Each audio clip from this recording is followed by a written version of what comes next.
মহাকারণিক তথাগত সম্মুখ সম্বুদ্ধের এই ধর্ম হচ্ছে নির্লিপ্তময় জীবন যাপনের ধর্ম। একদিন তথাগত বুদ্ধ যখন অঙ্গুরতারো নামক ভারতের একটি দেশে, ভারতের একটি অঞ্চলে তিনি অবস্থান করছিলেন, তার একটি আপন নামক উপনগর ছিল। সেখানে একজন পুতলীয় নামক এক গৃহপতি তিনি বাস করতেন। তো তিনি বুদ্ধের সাক্ষাতে আসছেন। এসে তিনি একটা লাঠির উপর ভর করে তিনি দাঁড়ালেন। তো বুদ্ধ বলছেন, হে পুতলীয় গৃহপতি, আপনি বসুন। তো তিনি মনোপুত হলো না বুদ্ধের এ কথা। যেমন আপনার অনেক সময় গেলে আমরা বলি না, উপাসক বসুন, এখন উনি বসলেন না।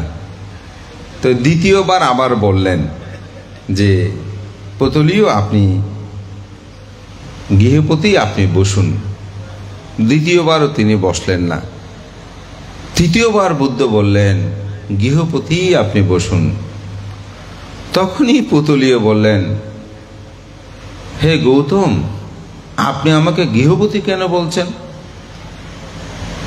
আপনি কি জানেন আমি গৃহের সমস্ত রূপ, ভেষ, ভাব সব আমি পরিত্যাগ করে চলি, কেন আপনি আমাকে গৃহপতি বলেন? তো বুদ্ধ বললেন, হে পুতলীয়, আপনি যে গৃহপতি নয় সেটা আপনি কিভাবে বললেন? বলে আমার রূপ, ভেষ, ভাব এগুলো কোনো কিছুই আমার গৃহীদের মতো নয়। কিরকম? বলে আমার যে অর্থবিত্ত টাকা পয়সা ছিল সমস্ত কিছু আমার পুত্রদেরকে, সন্তানগণকে আমি দিয়ে দিয়েছি। সেগুলোর যে হিসাবপত্র আমি কোনো কিছুই রাখি না। আমি যে কাপড় পরিধান করি এই কাপড়গুলো আমার পছন্দ মতো আমি নিই না, ওরা আমাকে যেমন দেয় তেমনভাবে আমি পরিধান করি। ওই বুদ্ধের সমকক্ষ হতে চাচ্ছেন তিনি, সেজন্য বলছেন আমি সেরকমভাবে এগুলো পরিধান করি। আমার মনের মধ্যে এটা সেটা এই ধরনের চাওয়ার আমার কোনো কিছু নাই। সেজন্য আমি মনে করি যে আমার মধ্যে গৃহপতি যে রূপ, ভেষ, ভাব তার কোনো কিছুই আমার মধ্যে বিদ্যমান নেই। তখন বুদ্ধ বললেন, হে পুতলীয়, আপনি যেভাবে নিজের রূপ, ভেষ, ভাব, গৃহী জীবনের বিষয়গুলো পরিত্যাগ করে নিজেকে আপনি গৃহপতি হিসাবে মনে করছেন না, আর্য নিয়মে কিন্তু তা নয়। আর্য মানে কি? শ্রেষ্ঠ নিয়ম। তখন বলতে শ্রেষ্ঠ নিয়ম কি? যখন কোনো মানুষ প্রাণী হত্যা করে না, কোনো মানুষ যখন ব্যভিচারী চুরিকর্ম সম্পাদন করে না, কোনো মানুষ যখন নেশাদ্রব্য সেবনাদি কর্ম সম্পাদন করে না, কোনো মানুষ যখন মিথ্যা ভেদ কথাদি কর্কশ বাক্য সম্পাদন করে না, কোনো মানুষ যখন অন্তর জগতের মধ্যে তার লোভ, দেশ ও মোহকে যিনি পরাভূত করেন সেগুলো বিদ্যমান থাকে না, সে অর্থেই তিনি আসলে গৃহপতি হন না। কিন্তু আপনি কি আপনার মধ্যে কি আপনি কি সেগুলো পরিত্যাগ করতে পেরেছেন? তখন তিনি বুদ্ধের প্রতি অতীব প্রসন্ন হলেন। তখন প্রসন্ন হয়ে বলছেন, তথাগত বুদ্ধ, আপনি একটু আরো আমাকে বিস্তারিতভাবে বলুন, আমি এটা উপলব্ধি করতে পারছি না। তখন বুদ্ধ বললেন, হে গৃহপতি, আমার শাসনে যারা আর্য শ্রাবক হিসাবে খ্যাত হয় তাদের মধ্যে এরূপভাবে চিন্তা করে। কিরূপ? যেমন কোনো পাখি যখন কোনো মাংসের টুকরোখানি নিয়ে আকাশে উঠতে থাকে, তখন চিল, শকুন বিভিন্ন কিছু আছে মাংসের টুকরাটাও গ্রহণ করার জন্য তাকে ঠোকরাতে থাকে। তখন সে যদি বুদ্ধিমান হয় তখন কি করে, আগে নিজেকে রক্ষা করার জন্য, নিজেকে বাঁচার জন্য তিনি মাংসের টুকরাটা মুখ থেকে ফেলে দেন যেন নিজে রক্ষিত হয়। ঠিক অনুরূপভাবে আমার শাসনীয় যে আর্য শ্রাবক হয়ে যিনি প্রাণী হত্যাদি কর্ম, চুরি কর্ম, শিলময় যেটা কর্ম, এক কথা এটাকে সংক্ষেপে বলছে, চক্ষু, রূপ, রস, শব্দ, গন্ধ, স্পর্শ এবং মনের দ্বারায় তাড়িত হয়ে যে পঞ্চ কামগুণের প্রতি মানুষ শ্রমিত হয়, একজন আর্য শ্রাবক হিসেবে আমার শিষ্য যিনি গৃহপতি নয়, তিনি সেগুলো থেকে মুক্ত হয়ে তার জীবনকে অতিবাহিত করেন। আমি বলি সে অর্থেই তিনি গৃহপতি মুক্ত, অর্থাৎ পঞ্চ ইন্দ্রিয়ের যে ভোগ এগুলো তার মধ্যে বিদ্যমান থাকে না। আপনি কি তখন বুদ্ধ আরো একটু উদাহরণ দিলেন যে হে গৃহপতি, আপনি কি দেখেছেন কখনো যে কোনো ব্যক্তি তিনি যখন তাকে একটি অগ্নিশিখার মধ্যে অঙ্ঘর হচ্ছে, যেখানে প্রতিনিয়ত প্রজ্বলিত হচ্ছে, দুটি মানুষ তাকে ধরেই সেখানে নিয়ে যাচ্ছে, কিন্তু যখনই সে কাছে গেল দেখতে পেল সেটি উত্তপ্ত সেখানে আগুন, সেখানে তাকে ফেলবে, তখন কি সে সোজাসুজি সেখানে যায়, নাকি বুদ্ধিমান ব্যক্তি বাঁচার জন্য সে চেষ্টা করে? বলতে সে বাঁচার জন্য চেষ্টা করে। আমি বলি যে আর্য শ্রাবক এরকম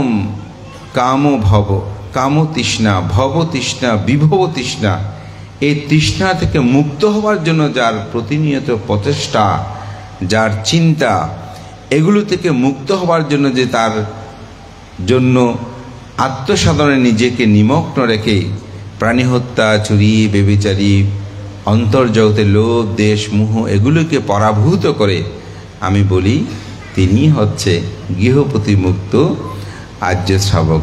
আপনি কি সেরূপ হয়েছেন? তখন এই পৌতলীয় গৃহপতি বললেন, তথাগত বুদ্ধ, আমি তো আসলে সেরকম এখনো হতে পারি নাই, সুতরাং আমাকে ক্ষমা করবেন। আপনি যে আমাকে এতক্ষণ পর্যন্ত গৃহপতি বলেছেন, আসলেই আমি এখনো গৃহপতি, আমি এখনো রূপ এবং রং, ভাব আমি এখনো মুক্ত হতে পারি নাই। আমি আজ থেকে আপনার এই ধর্ম দর্শনে আমি উপলব্ধি করতে পেরেছি, আপনি অন্ধকে আলো দেখালেন, সুতরাং আমি আপনার শরণ গ্রহণ করছি। ধর্মপ্রাণ প্রিয় উপাসক উপাসিকা বিন্দু, তাই আমাদের জীবন দর্শনে যতক্ষণ পর্যন্ত আমরা যতই দানাদি কর্ম সম্পাদন করি, হয়তো ভেষ ধরতে পারি, কিন্তু ভাবটা হচ্ছে এখানে মূল বিষয়। ভাব মানে কি? আমার চিত্ত জগৎটা কত নির্মল, নির্মোহ জীবন যাপন করি, সেটার প্রতি নিজেকে দৃষ্টি নিবদ্ধ করা। তাই ঠিক অনুরূপভাবে আজকে যে দানোত্তম শুভ কঠিন চিবর দান, এই কঠিন চিবর দানের কঠিনত্ব ভাবটা এখানে এই জন্যই এত গুরুত্ববহ যে আমাদের অন্তর জগতের মধ্যে যে লোভ, দেশ, মোহগুলো আছে, এগুলোকে যতক্ষণ পর্যন্ত পরাভূত করা যাবে না, ততক্ষণ এই কঠিন চিবর দানের পূর্ণতা, সার্থকতা হবে না। মহাকারণিক তথাগত বুদ্ধ এজন্যই এই কঠিন চিবর দানের মহা আনিশংস ব্যাখ্যা করতে গিয়ে তিনি বলেছেন, বুদ্ধ হতে হলে, পাচ্ছেকা বুদ্ধ হতে হলে, অরহত হতে হলে তাকে অবশ্যই এই কঠিন চিবর দান কর্মটা সম্পাদন করতে হবে। বীরের সাথে একটি গভীর সম্পর্ক যুক্ত যে যিনি এই কঠিন চিবর গ্রহণ করবেন, সে ভিক্ষুকে অবশ্যই ত্রৈমাসিক বর্ষাব্রত যথাযথভাবে প্রতিপালন করতে হবে। এবং যেটি আমি সমগ্র কঠিন চিবর দানের কঠিনত্ব বিষয়গুলো আমি পর্যালোচনা করেছি আমার দৃষ্টিতে, সেখানে একটি বিষয় এত গুরুত্ববহ যে জন্য আমি কথাটা এই গল্পটা উপস্থাপনা করেছি, সেটা হচ্ছে কঠিন চিবরটা গ্রহণ করার সময় ভিক্ষুকে নির্লিপ্ত হতে হয়, কোনরূপ লোভ রাখতে পারে না। আপনি এখানে যত কিছু দান করবেন, এখানে যখন বলা হবে এই জিনিসটা আমাকে দেন, এটা ভালো, ফ্যানটা একটু ঘুরিয়ে দেন, আমাকে দেন, আমি ঠান্ডা গরম লাগছে, বা এই বস্তুটা সুন্দর আছে, এটা আমাকে দেন, এরকম বলা যায়। কিন্তু আপনি কঠিন চিবর লাভী ভিক্ষু যখন আপনার সঙ্গকে কঠিন চিবরটা দান করবেন, তিনি যখন এগুলো সঙ্গের মাঝখানে থাকবে, যতক্ষণ ভিক্ষুরা বলবে না হয়তো তুমি এটা নির্বাচন করো অথবা নির্বাচন করে না দেয়, তিনি যদি বলেন যে আমাকে এই চিবরটাই দিতে হবে, তখন এটা আর কঠিনে আশ্রণ করা যায় না। অর্থাৎ কোনরূপ লোভ করে কোনো চিবর গ্রহণ করার সুযোগ এখানে নেই। কেন? কারণ আর্য শ্রাবক হতে হলে অর্থাৎ বিমুক্তি পুরুষ হতে হলে তাকে লোভ দেশ মোহ শূন্য হতে হয়। তো একজন ভিক্ষু যখন এই কঠিন চিবরটা গ্রহণ করবে, অন্তপক্ষে সেই মুহূর্তে তার মধ্যে যেন কোনো লোভ দেশ মোহ না থাকে। ক্ষণকাল সময় হলেও তার পক্ষে কিন্তু সেই নির্লিপ্তভাবে এটি গ্রহণ করতে হয়। আমার মনে হয় যে এটাই হচ্ছে কঠিনত্বের মধ্যে একটি অন্যতম কঠিন। তাই আমাদের জীবন দর্শনে যতই আমরা নিজেদেরকে সুখী করতে চাই, ততই মৈত্রী, করুণা, মুদিতা, উপেক্ষা গুণ সমৃদ্ধতায় যেন আমাদের জীবন হয়। তা আমি একটি কথা বলেছি, দুর্লভ পুরিশ যায় নাস সাব্বাত্ত জায়াতি ইয়াত্তাস জায়াতি দীর তাঙ্কুলাংশ কমেদাতে। পুরুষোত্তম দুর্লভ ব্যক্তি সর্বত্র জন্মগ্রহণ করে না, যেখানে জন্মগ্রহণ করে সে জাতিকুল সর্বদিকেই সমাদৃত লাভ করে। এখানে যে পুণ্যপুরুষের জন্মতীর্থ, আমি মনে করি সেটা যেন আমরা স্মরণে রাখি, বরণে রাখি। তাদের কারণেই আমরা বলে করি সমাজ সধর্ম আর সর্বদিকে সমাদৃত হয়েছেন। তো আমাদের পাইয়াশ্রী তার উদ্বোধনী ভাষণে একটু আবেগপ্রবণ হয়েছেন। আমাদের শ্রদ্ধেয় সভাপতি বাদ্য বলছিলেন যে ভান্তু তো সহজ সরল। তো আমি তাকে বলবো, পৃথিবীর এই পথ চলায় আমাদের প্রাপ্তি অপ্রাপ্তির হিসাবগুলো করতে হয় পরমাত্মিকভাবে। যদি আমরা লৌকিকভাবে কোনো কিছু ভাবি, তাহলে দুঃখ থেকে মুক্তি লাভ করা সম্ভব নয়। জীবন দর্শনের প্রতিটি ক্ষণে এখানে আঘাত আসবে, সেটাকে অতিক্রম করে যেতে হবে। সব ক্ষেত্রে মানুষ পৃথিবীতে বিনিময় চায় না। কিছু জিনিস আছে আমাদেরকে শুধু দিয়ে যেতে হয়। এই জন্য একজন প্রখ্যাত বুদ্ধ ভিক্ষুকে প্রশ্ন করেছিলেন, আপনি অরহত? তার নাম ছিল বিখ্যাত আজান শাহ। তিনি উত্তরে বলেছিলেন, আমি একটা ভিক্ষু। উত্তরটা এখানে শেষ। এটা নিয়ে একটি গ্রন্থ আছে, সেটা হচ্ছে একটি বন্য গাছ, মনে হয় গ্রন্থটার নাম। তো এখানে আপনি কি বুঝতে পেরেছেন? তিনি যখন অরহত কিনা প্রশ্ন করছেন, তিনি উত্তর দিলেন কি, আমি একটি ভিক্ষু। অর্থাৎ গাছের ছায়াতলে আমরা যাই, বসার সময় কি করি, গাছের ঢালগুলো ভেঙে বসি। তারপর যদি একটু শুয়ে দেখি, উপরের ফলমূল দেখি, সেগুলো উঠে খেয়ে নিই। যাওয়ার সময় যদি কোনো ঢালপালা প্রয়োজন হয়, সেটা কেটে নিই। আরও বৃহৎ কিছু প্রয়োজন হয়, গোড়াটা সহ কেটে নিয়ে চলে যায়। কিন্তু গাছ থেকে নিচ্ছুপ, সে কোনো কথা বলে না। অরহত সেরকম হয়, তারা শুধু দিয়ে যায়। আপনি তাদেরকে মন্দ বলেন, খারাপ বলেন, ভালো বলেন, তিনি শুধু নিচ্ছুপেই থাকে। তো আমি মনে করি আমাদের সেরকম হওয়া উচিত। আমরা সমাজ সধর্মের কল্যাণে কাজ করতে গিয়ে এরকম কত বাধার সম্মুখীন হচ্ছে, সেগুলো অতিক্রম করতে পারাই তো একজন ভিক্ষুর জীবনের পূর্ণতা। তার প্রতি অপরিসীম আশীর্বাদ থাকবে, সে সেরকম পথ চলে এগিয়ে যাবে। এবং সাথে সাথে দায়িত্বদের প্রতি আমার আহ্বান থাকবে, একজন আর্য বংশবান তো এমনি হয়নি, আজকের ধর্মদর্শীবান তো এমনি হয়নি। তাদের হওয়ার জন্য সময় লেগেছে। তাই হয়তো পাইয়াশ্রী এক সময় বিখ্যাত হবেন না, তা নয়। আমি মনে তাদেরকে যত্ন করা উচিত, তাদের প্রতি শ্রদ্ধাবোধ রাখা উচিত, তাদের ভুল ত্রুটিগুলো শুধরিয়ে দিয়ে তাদেরকে আপন করে রাখা উচিত। আমি সেই ক্ষেত্রে দায়িত্বদের ভূমিকাকে আমি বলবো অন্যতম। আমি একটি কথা আমার মনে পড়ল, একজন বিখ্যাত ভান্তে, উনি বাংলাদেশের সর্বোচ্চ শিখরে আরোহণ করেছে বলা যায়। তো তিনি যখন সর্বোচ্চ পোস্ট লাভ করলেন, আমি কি সেটা বলছি না, তো ওনাকে সংবর্ধনা দিল একটা বিহারে। তো বিহারে সংবর্ধনা অনুষ্ঠানে আমিও ছিলাম। তো ওখানে উনি বলছেন, আমি এই বিহারে এক সময় থাকতে চেয়েছিলাম, কিন্তু আমাকে থাকতে দেয় নাই, কারণ আমি তখন বিশ্ববিদ্যালয়ে লেখাপড়া করছিলাম। তো ওরা দায়কদের যখন আমি প্রস্তাব দিলাম এখান থেকে বিশ্ববিদ্যালয়ে যাওয়াটা আমার জন্য সহজ হবে, সেজন্য তিনি প্রার্থনাটা করেছিলেন। কিন্তু ওরা বলেছে আমি বিশ্ববিদ্যালয়ে লেখাপড়া করছি, সুতরাং আমার কাপড় থাকে কি থাকে না, ওদের শিবর রাখে কি রাখি না, কখন শিবর ছেড়ে তো ওনাকে রাখা যাবে না, আমাকে এই বিহারে থাকতে দেয়নি। আজকে আমি সর্বোচ্চ জায়গায় এসেছি। তিনি সঙ্গরাজ বা সঙ্গনায়ক হয়েছেন, আমি একটু বলতে চাচ্ছি না কে। তো এরকম পোস্টে আমি আজকে এখানে এসেছি, আজকে আপনারা আমাকে সংবর্ধিত করছেন। তৎমুহূর্তে আমার মাথাটা হেট হয়ে গেল। ওখানে উপস্থিত উপাসক উপাসিকারা কি চিন্তা করছে আমি জানি না। আমার মনে হয় তৎমুহূর্তে এর চেয়ে লজ্জার কোনো বিষয় আর থাকতে পারে না। তা আমি এই জন্য এই কথা বলছি, আমাদেরকে চিন্তা করতে হবে।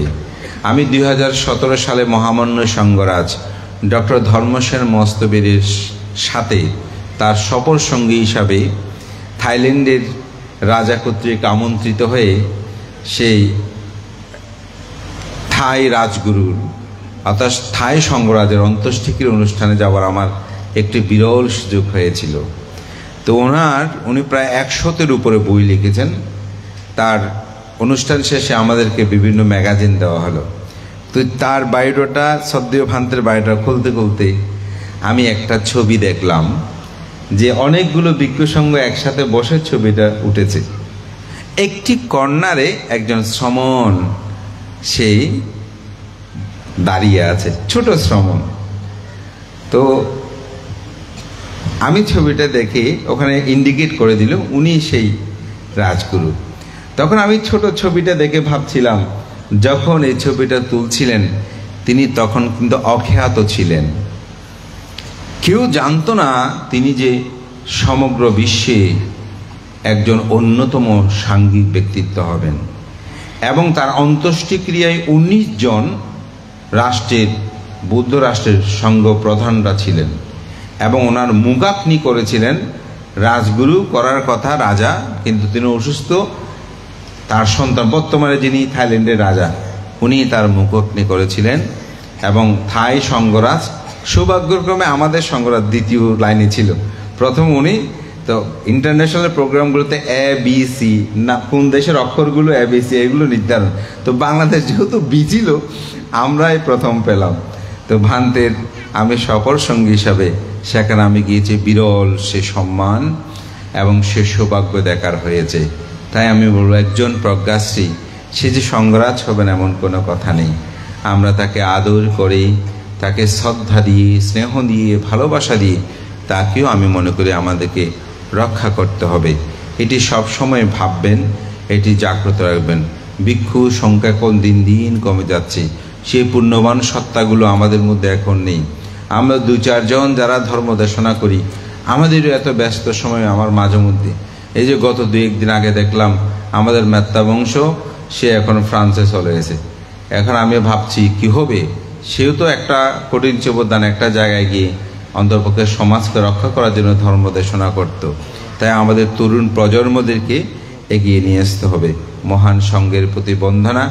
আজকের যিনি প্রধান ধর্মদেশক সকালবেলা তিনি ধর্মদেশনা করবেন, আমি অনেকটা তার সময়টাও ভাগ নিয়েছে বলা যায়। তো আসলে আমাকে উজ্জ্বল বড় বাসু ফান করেছিলেন, আমি লিখেও রেখেছি। বাসুর প্রতি আমি কৃতজ্ঞ এবং এই গ্রামের প্রতি আমি কৃতজ্ঞ, যেহেতু সাতকারিয়ার আমার জন্মজাত সন্তান হিসাবে। কিন্তু মাঝখানে দীর্ঘ সময় আমার যোগাযোগটা হয়নি। আমি মনে করেছিলাম হয়তো বলেছে নাকি, মনেও না, আমি আর মনে করিও দিতেও চাইনি, যেহেতু অন্যত্র ফাং ছিল। পরে যখন যোগাযোগ করলো আমি নিজেই অনেকটা আসলে শঙ্কিত হয়ে পড়লাম কি করা যায়। তবুও আজকে যে সকালবেলা আহ্বান করে জ্ঞাতি দর্শনের সুযোগ দিয়েছেন তার জন্য কৃতজ্ঞতা জানাই। আপনারা অত্যন্ত সুন্দর বিহার তৈরি করেছেন এবং সুন্দর বিহার রক্ষণাবেক্ষণ করার জন্য সুন্দর মনের ভিক্ষু সংঘেরও দরকার আছে, দায়ী দেয়কারদেরও দরকার আছে। তবে একটি প্রতিষ্ঠান যদি সুন্দর না হয়, আমি মনে করি আমাদের প্রজন্মরা তারা এসে বিহারে ধর্ম পুণ্যকর্ম সম্পাদন করার আগ্রহবোধটা অনেক সময় হারিয়ে ফেলে। তা আমি সেক্ষেত্রে একটি সুন্দর নান্দনিক বিহার তৈরিতে আপনাদের যে সকলের সম্পৃক্ততা, এটাকে সাধুবাদ জানাই। যখনই এটি ফেসবুকের মাধ্যমে দেখলাম, খুব ভালো লেগেছে যে আমাদের অঞ্চলেও আমাদের দায়ক দায়িকারা এগিয়ে চলছেন। আপনাদের ছেলে মেয়েদেরকে সকাল সন্ধ্যা একটু দুবেলা বন্দনা করাবেন, অতীত আচার্য পুণ্যপুরুষদের শিক্ষাগুলো তাদেরকে দেবেন, তারা যাতে বিচ্যুত না হয়, তারা যেন সধর্মে বিদ্যমান থাকে। গ্রামের একতা রক্ষার বিধানে সবাই এগিয়ে যাবেন, এই পত্র ব্যর্থ করে মহান সঙ্ঘের প্রতি শ্রদ্ধা বন্দনা নিবেদন করে